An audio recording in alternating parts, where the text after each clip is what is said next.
I'd like to talk a little bit about Rachel. Rachel came to Mary Shelter about 2 years ago. Mary Shelter are transitional homes for women who are in a crisis during their pregnancy. They can come to Mary Shelter with any additional children that they have in tow. When Rachel was 18, she was in college. While she was there, she found herself pregnant with her first child.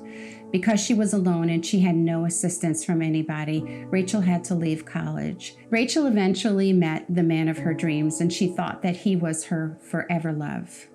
But when he found out that she was pregnant, everything fell apart on them. He started to verbally and physically abuse her, and Rachel had to leave, and that relationship ended. After that, Rachel met another man, and she wound up having 2 more children, her third son and her first daughter.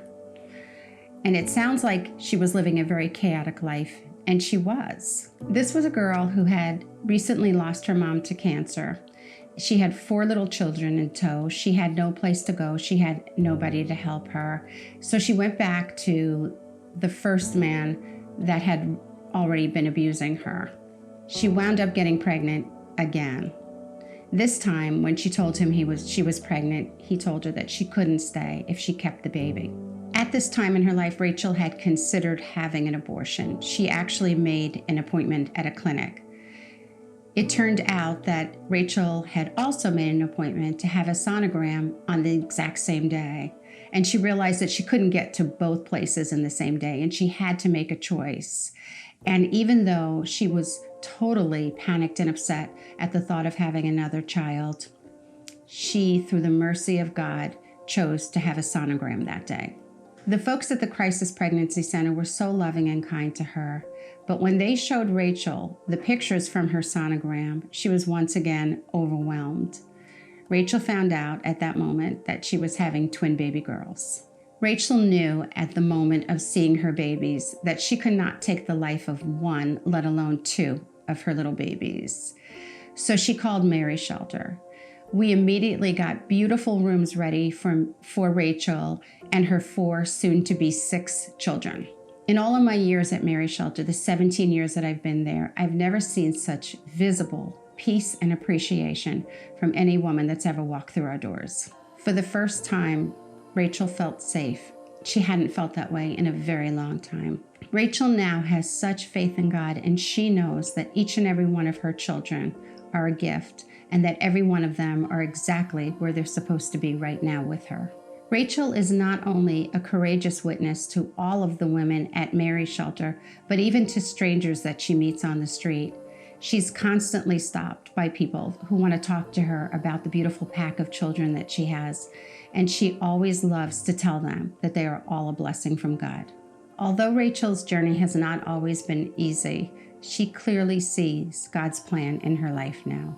So what does it mean to say yes to God fully, the way that the Blessed Mother did, the way that Rachel did? The Catechism states in paragraph 2617, "She whom the Almighty made full of grace responds by offering her whole being. Behold, I am the handmaiden of the Lord.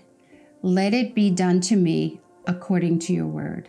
This is Christian prayer, to be wholly God's, because He is wholly ours. All women are called to motherhood, whether spiritually or physically.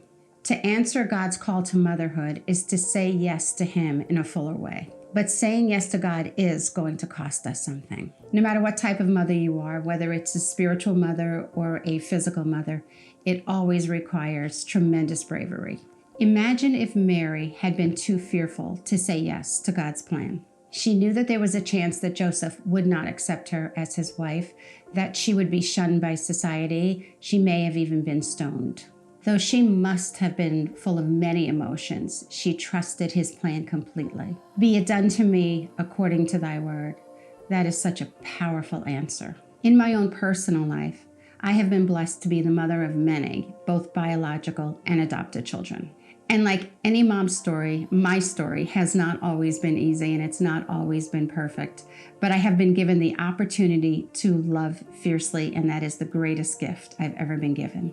For many, when we find out that we are going to be a mom, it is one of the greatest joys and times of our life. But for other women, like Rachel, it can also be one of the most frightening times in life. There are so many women facing difficulties today, and they're often told because of those challenges that they are not worthy of motherhood. They hear and they believe that it would be wrong for them to bring a child into the world today.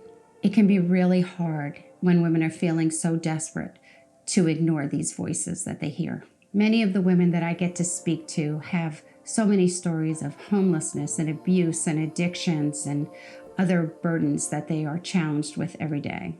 They wonder how they can bring a child home when they don't have a husband or a job or any money in the bank.